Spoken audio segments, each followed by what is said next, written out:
നമസ്കാരം. കർമ്മ ന്യൂസിലേക്ക് സ്വാഗതം. സുനിൽ പി ഇളയിടം ഈ ഒരു ഇടത് സൈദ്ധാന്തികനെ അറിയാമായിരിക്കുമല്ലോ അല്ലേ? പലപ്പോഴും പല കാര്യങ്ങൾക്കും പല സംഭവങ്ങൾക്കും അദ്ദേഹത്തിൻ്റെതായിട്ടുള്ള രീതിയിൽ വ്യാഖ്യാനങ്ങൾ ചമയ്ക്കാൻ വലിയ മിടുക്കനാണ് ഈ വ്യക്തി.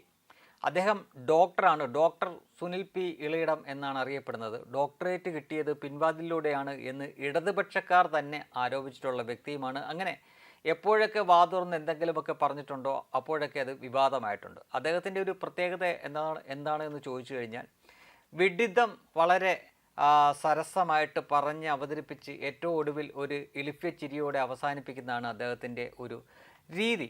ഇത്തവണ അദ്ദേഹം ക്രിസ്മസിനാണ് പുതിയ വ്യാഖ്യാനം ചമച്ചിരിക്കുന്നത്. ക്രിസ്മസ് ശരിക്കും ക്രിസ്ത്യാനികളുടെ ആഘോഷമൊന്നുമല്ല എന്നാണ് അദ്ദേഹം സ്ഥാപിക്കാൻ ശ്രമിച്ചിരിക്കുന്നത്.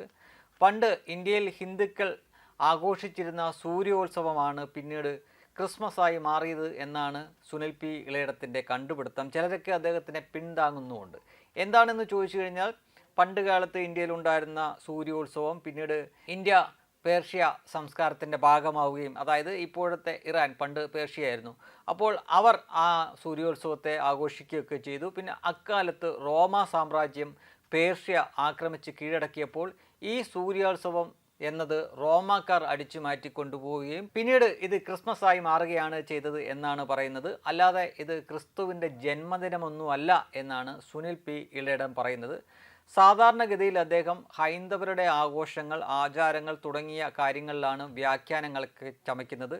അതും പൊതുവെ ഇതൊന്നും ഹിന്ദുവിൻ്റെ അല്ല, ഗ്രീക്ക് സംസ്കാരത്തിൽ നിന്നോ അല്ലെങ്കിൽ മായൻ സംസ്കാരത്തിൽ നിന്നോ അല്ലെങ്കിൽ പേർഷ്യൻ സംസ്കാരത്തിൽ നിന്നൊക്കെ ഇങ്ങോട്ട് കടമെടുത്തതാണ് എന്ന തരത്തിലായിരിക്കും അത്തരം അവസരങ്ങളിലൊക്കെ അദ്ദേഹം വ്യാഖ്യാനങ്ങൾ ചമയ്ക്കുന്നത്. എന്നാൽ ആദ്യമായിട്ടാണ് ഹിന്ദുവിൻ്റെ ഒരു സംസ്കാരം ക്രിസ്ത്യാനികൾ അടിച്ചുകൊണ്ടു പോയ കഥ അദ്ദേഹം പറയുന്നത്. ഇവരെയൊക്കെ സംബന്ധിച്ചിടത്തോളം, അതായത് ഈ ഇടതുപക്ഷത്ത് കുറച്ച് ബുദ്ധിജീവികളാണ് എന്ന് നടിച്ചു നിൽക്കുന്നവരെ സൂക്ഷ്മമായി നിരീക്ഷിച്ചാൽ നിങ്ങൾക്കൊരു കാര്യം മനസ്സിലാവും. ഇവർ എപ്പോഴെങ്കിലും ഒരു ചർച്ചയിൽ പങ്കെടുക്കുമ്പോൾ അല്ലെങ്കിൽ ഒരു പ്രസംഗം നടത്തിക്കൊണ്ടിരിക്കുമ്പോൾ ഇവരൊരിക്കലും ഇവരുടെ വാക്കുകളായിരിക്കില്ല പറയുന്നത്. അതായത് അവർക്ക് തന്നെ നല്ല ബോധ്യമുണ്ട് അവർ പറയുന്നത് അവരുടെ അണികൾ പോലും വിശ്വസിക്കില്ല എന്ന്. അതിന് അവർ ചെറിയ ഒരു സൂത്രപ്പണി കൂടി അതിൻ്റെ ഒപ്പം കൊണ്ടു നടക്കാറുണ്ട്.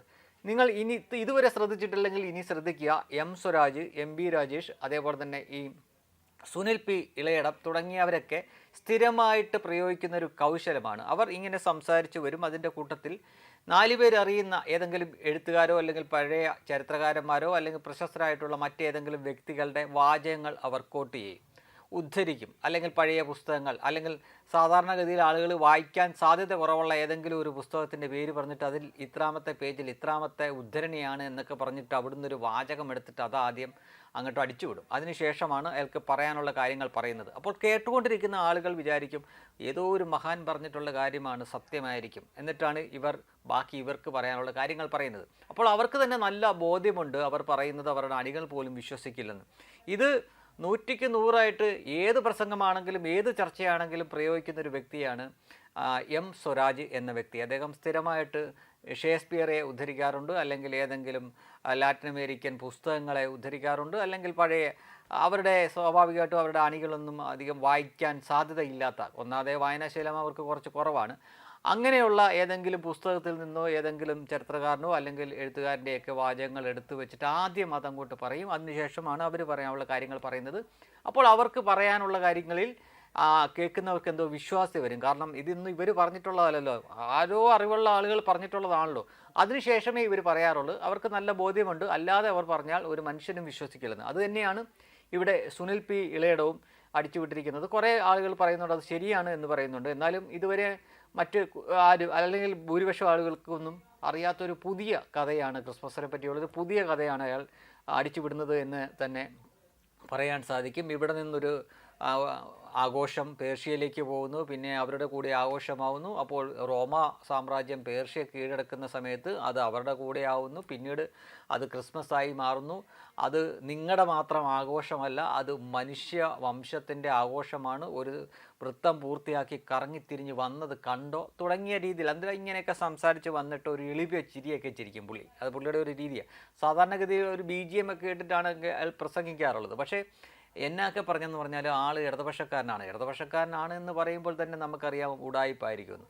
അയാൾക്ക് കിട്ടിയ ഡോക്ടറേറ്റ് പോലും ഉടായിപ്പ് വഴിയിലാണ് കിട്ടിയത് എന്ന് ഇടതുപക്ഷക്കാരാണ് പറയുന്നത്, ഞാനല്ല പറയുന്നത്. അപ്പോൾ അങ്ങനെയുള്ളൊരു മനുഷ്യൻ സാധാരണഗതിയിൽ ഹൈന്ദവരുടെ വിശ്വാസം, ഹൈന്ദവരുടെ ഉത്സവം അല്ലെങ്കിൽ അവരുടെ ആഘോഷത്തിൻ്റെ നെഞ്ചത്തേക്കാണ് കയറുന്നത്. ഇത്തവണ പതിവിന് വിപരീതമായിട്ട് ക്രിസ്ത്യാനികളെ പിടിച്ചിരിക്കുകയാണ്. പക്ഷേ ഈ ഒരു മാന്യൻ ഒരിക്കൽ പോലും ഇസ്ലാമിൻ്റെ വിശ്വാസങ്ങളെയോ അവരുടെ ആഘോഷങ്ങളെയോ ഒന്നും ഒരു ചെറുതായിട്ട് പോലും ഒന്ന് ട്രോളുകയോ പരാമർശിക്കുകയോ ചെയ്യുന്നത് കണ്ടിട്ടില്ല.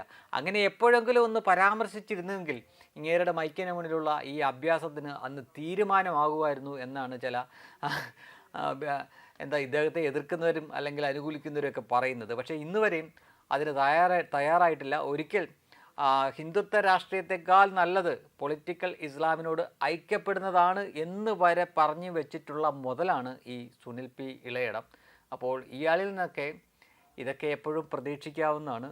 ഒരുപക്ഷെ നാളെ മറ്റെന്തെങ്കിലും ഒരു ആചാരത്തിനും ആഘോഷത്തിനും പുതിയ വ്യാഖ്യാനവും ചമച്ചുകൊണ്ട് അദ്ദേഹം ഈ വഴി തന്നെ വന്നേക്കാനുള്ള സാധ്യതയുണ്ട്.